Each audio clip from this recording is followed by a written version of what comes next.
എത്രാമത്തെ കോളാണ്? ഹലോ, എന്ത് ചടങ്ങ്? ആര് പറഞ്ഞു? അതെ, ഞങ്ങൾ വീട്ടിലല്ലേ, ഞങ്ങൾ മൂന്നാർ ടൂർ പോയിക്കണ്ട. എന്റെ കൊച്ചിന്റെ പേര് വിളിച്ചത് ഞാൻ ഒറ്റ മനുഷ്യനെ പോലും അറിയിച്ചില്ല. കാര്യം എത്രത്തോളം ചെലവെടുക്കാൻ പറ്റും അത്രത്തോളം ഞാൻ ജീവിക്കുന്നത്. അടുത്തത്. ഹലോ,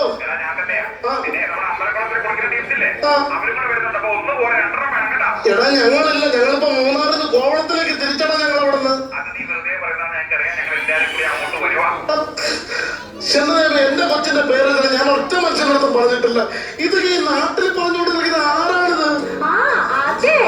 ഇന്ന് കാലത്ത് 10 മണിക്കാണ് എന്റെ പേര് ഇഷ്ടപ്പെട്ട ലൈക്ക് ചെയ്യണം, കമന്റ് ചെയ്യണം, സബ്സ്ക്രൈബ് ചെയ്യണം. ലൈവിൽ വന്ന എല്ലാവരും ഈ ചടങ്ങിൽ പങ്കെടുക്കണേ. അപ്പൊ നീ നാട്ടുകാരെ കണ്ടിട്ട് അറിയിച്ച നീയാണല്ലേ? ഇനി എങ്ങനെയെങ്കിലും ഞാൻ ചെലവിട്ടിരിക്കും ഓരോ സംഭവങ്ങളുണ്ടല്ലോ, നീ എല്ലാവരും ചേട്ടാ, നമ്മുടെ കൊച്ചിന്റെ ആദ്യത്തെ ഒരു ചടങ്ങല്ലേ. നീ ഒരു കാര്യം മനസ്സിലാക്കണം, ഇതിനെ പ്രസവിച്ചപ്പോ എത്ര ചെലവായി അറിയുമോ? ഇത് ഇതിനെ പഠിപ്പിക്കണം, കോളേജിൽ വിടണം, കെട്ടിച്ചു ലക്ഷങ്ങൾ ചെലവ്. നടത്താൻ പറ്റില്ല. എന്തായിട്ടെങ്കിലും എത്തിക്കണത് പറയല്ലേ. നമുക്കൊരു കാര്യം ചെയ്യാം, നമ്മുടെ കുറച്ച് ബന്ധുക്കളെ മാത്രം വിളിക്കാം. കുറച്ച് ബന്ധുക്കളാ? നമുക്ക് എത്ര ബന്ധുക്കൾ വരും? ഒരു 10-65 പേര് വരും. 65 പേർക്ക് ചോറ് കൊടുക്കാൻ എത്ര രൂപ? ഒരു 10,000 രൂപ. 8,000 രൂപയോ? ഈ 8,000 ബാങ്കിൽ കൊണ്ടിട്ട് കഴിഞ്ഞാൽ അടുത്ത മാസം 8,200 നമുക്ക് കിട്ടൂലേ? ചേട്ടാ, ഇങ്ങനെ പിശുക്ക് കാണിക്കല്ലേ. നമ്മുടെ മരിച്ചു പോയ അച്ഛനും അമ്മയൊക്കെ എന്ത് വിചാരിക്കും? നോക്ക്, അവര് മുഖമൊക്കെ ഇരിക്കും, നോക്ക് എന്ത് വാടിയായിരിക്കുന്നത്. എല്ലാം പിശുക്ക് പഠിപ്പിച്ചത് എന്റെ അച്ഛനാണ്. പുള്ളി 2 മണിക്ക് ട്രെയിൻ വാങ്ങിക്കാതെ മീശ പോലും ദൂരം എടുത്തിട്ടില്ല. അത്രയ്ക്ക് എന്റെ അച്ഛനെ പഠിപ്പിച്ചിട്ടുണ്ട്. ഭയങ്കര കഷ്ടമാണ്. ഒരാളെ പോലും ചടങ്ങിന് വിളിക്കാത്തത് ഭയങ്കര കഷ്ടമാണ്. നീ പണയണ്ട. ഞാൻ ഒരാളെ വിളിച്ചിട്ടുണ്ട്. ഞാൻ ജോത്സ്യനെ വിളിച്ചിട്ടുണ്ട്. ശരിക്കും? ഹലോ ഗൈസ്, അപ്പൊ എന്റെ കൊച്ചിന്റെ പേരിടൽ ചടങ്ങിന് ജോത്സ്യനയുടെ ഗാനമേള ഉണ്ട് ഗൈസ്. എല്ലാരും വരണേ. എത്ര മണിക്ക്? അപ്പൊ ചേട്ടനല്ലേ ബുക്ക് ചെയ്ത? ചേട്ടനല്ലേ സമയം അറിയുള്ളൂ. ഞാൻ ജോത്സ്യനെ വിളിച്ചിട്ടുണ്ട്. ജോത്സ്യനെ വിളിച്ചിട്ടുണ്ടെന്ന്.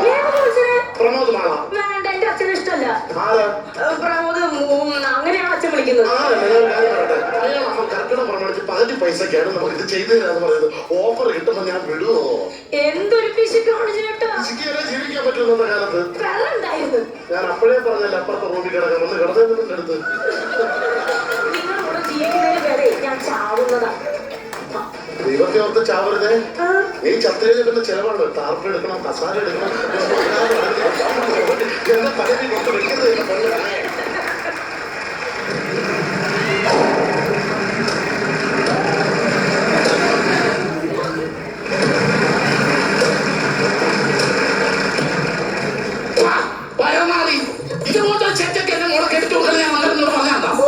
നിങ്ങളുടെ മോക്ക് എന്താ മുഴുത്ത പ്രേമല്ലായിരുന്നോ? പ്രേമം? അതെ, പിള്ളേരെ പറഞ്ഞിട്ട് കാര്യമില്ല. ഇവരെ വളർത്തി വർഷമാക്കി ഇങ്ങനെ തന്തണ്ടല്ല. പരനാളിനെ പറഞ്ഞാൽ മതി. എന്നെ പറഞ്ഞ ക്ലാർനെറ്റ് നിന്റെ ബാൻഡ് സെറ്റ് ഞാൻ അടിച്ചു പൊട്ടിക്കും. ആരാണ് നീ? നിനക്ക് എന്നാണ് നിനക്ക് വേണ്ടത്? ചത്തോന്ന് നിന്നെ ഞാൻ ഞെക്കിക്കൊണ്ടേ. ഇപ്പൊ അറിയാണോ നിനക്ക് എന്റെ സ്വഭാവം? നിനക്ക് അറിയാമോ? നീ ഇങ്ങനെ ചുണ്ടനൊക്കെ ഇരിക്കുന്നോ? നീ ഊതി മുറിഞ്ഞ ചെറിയടിച്ചതോടെ ഞങ്ങൾ ചെയ്യാനാണോ? മനസ്സിലായില്ലേ? ഞാൻ ഇപ്പൊ പിടിച്ചിട്ടല്ലേ പറഞ്ഞത്. അവന്റെ മീശ കാരണം എനിക്ക് ഇപ്പൊ പിടിക്കാൻ പറ്റില്ല. നിനക്ക് എന്നാ നിനക്ക് വേണ്ടത്? എന്റെ കൊച്ചിൽ എന്തെങ്കിലും പറഞ്ഞ് അടിച്ചതിനെ ചെറുതെ ഞാൻ പൊളിക്കാണോ? നിന്നെ മാത്രമല്ല, നിന്റെ മോനെ, നിന്റെ മൂത്തച്ഛനെ എല്ലാം പറയും. എന്റെ മോൻ എന്താണ് ഒരു കുഴവ്? അയ്യോ, എന്റെ മോനെ ഞാൻ കെട്ടിച്ചു കൊടുത്തു. എന്റെ മോളെ കെട്ടിച്ചു കൊടുക്കുന്നില്ല. നല്ല ഫ്രീഡം കൊടുത്തില്ലേ? ഒരു കാര്യം ഞാൻ പറഞ്ഞേക്കാം. ഒരു കാര്യം ഞാൻ പറഞ്ഞേക്കാം. എന്റെ കൊച്ചിനെ എന്തെങ്കിലും പറഞ്ഞോണ്ടല്ലോ അടിച്ചതിന്റെ ഷേപ്പ് ചെയ്യാൻ പറ്റില്ല. പറയൂല്ലോ, നിന്നെ ഞാൻ അടിച്ചു.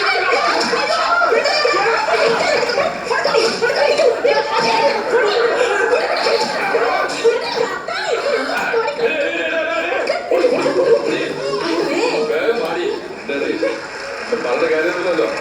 എന്റെ നക്കി ഒരു ചേട്ടനുണ്ട്, അവനെ കാണണം, വരണം, പോണം, അത്രേ ഉള്ളൂ സംഭവം. അമ്മായച്ച,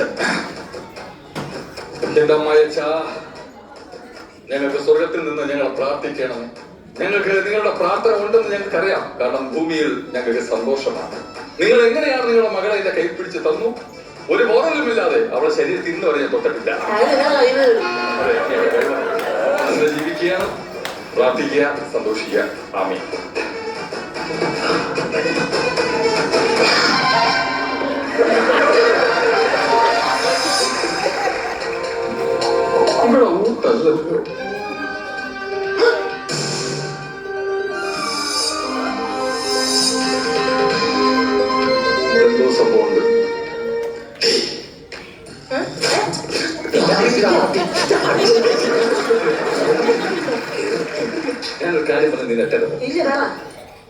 നിന്റെ ചേട്ടന്റെ അമ്മായി അപ്പനല്ലേ ഊത്തു? അതാ ഊത്ത് വെച്ചോണ്ടിരിക്കണം.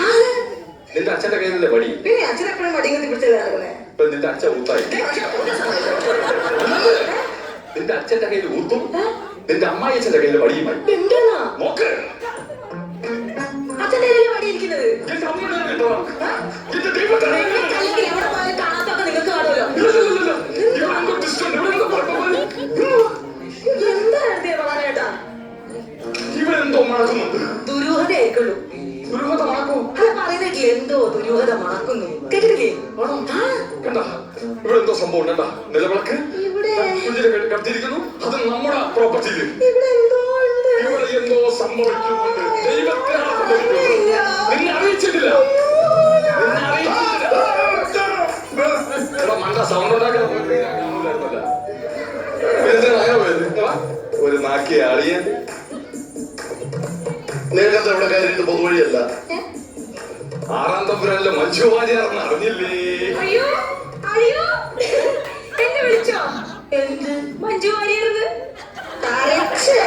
മഞ്ജു വാര്യർ ഇന്നലെ വന്നൂടായിരുന്ന എനിക്ക് തോന്നുമ്പോ ഒരു എന്റെ വീടല്ലേ? ഇന്ന് പിന്നെ നാളെ വന്നൂടായിരുന്ന എന്തോ ഒന്ന് പറയുന്നത്. ഇന്നലെ വന്നുകൂടായിരുന്നോ? നാളെ വന്നുകൂടായിരുന്നോ? ഇതിന്റെ ഇടയ്ക്ക് ഒരു ദിവസമുണ്ട്. ഇവ മിസ് ചെയ്യുന്നു. ഇവ എന്തോ സംഭവം. ഇന്ന് ഈ വീട്ടിൽ ഒരു ചടങ്ങുമില്ല. അയ്യോ ആര് പറഞ്ഞു? ഇന്നലെ നമ്മുടെ കൊച്ചിന്റെ പേര് വെച്ചാ ഒരേ ഒരു പെങ്ങളല്ലേ ഉള്ളവർക്ക്. എന്റെ അച്ഛനും മരിച്ചു, അമ്മയും മരിച്ചു, അമ്മാവിയും മരിച്ചു, അമ്മാവും എല്ലാം മരിച്ചു. എന്റെ ജീവിതത്തിൽ ഒരു വാക്ക് പറയാം. നീ എന്റെ പറയണ്ട. അളിയ അലിമുണ്ടാക്കല്ലേ അളിയ ഇവിടെ കിടന്നത്? അലിമുണ്ടാക്കല്ലേ സമാധാനിപ്പിക്കും കേട്ടാ. എന്തെങ്കിലും പറഞ്ഞ് സമാധാനം. അമ്മ നക്കിയിരുന്നവരാ. അളിയ എന്താണ്? വിട്ടുപോയി, തിരക്കിന്റെ വിട്ടുപോയി. അളിയ പ്രശ്നം ഉണ്ടായത് ഞാനൊരു ഫോൺ എടുത്തു തരാം. വാ വാ വാ വാ വാ. ഇവരെ ഫുള്ള് മേടിച്ച മൊത്തത്തിൽ 6 തുള്ളി ഇങ്ങനെ കളയും. 3 തുള്ളി നടക്കും, 3 തുള്ളി ഇരിക്കും. ഇനി വിശ്വസിക്കാൻ പറ്റുന്നില്ല. സത്യം അതാ അളിയന്റെ വായു.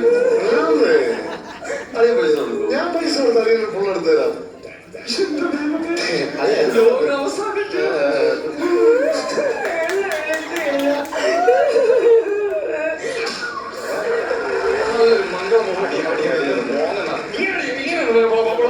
ഇല്ല, ആർക്കും മനസ്സിലായില്ല.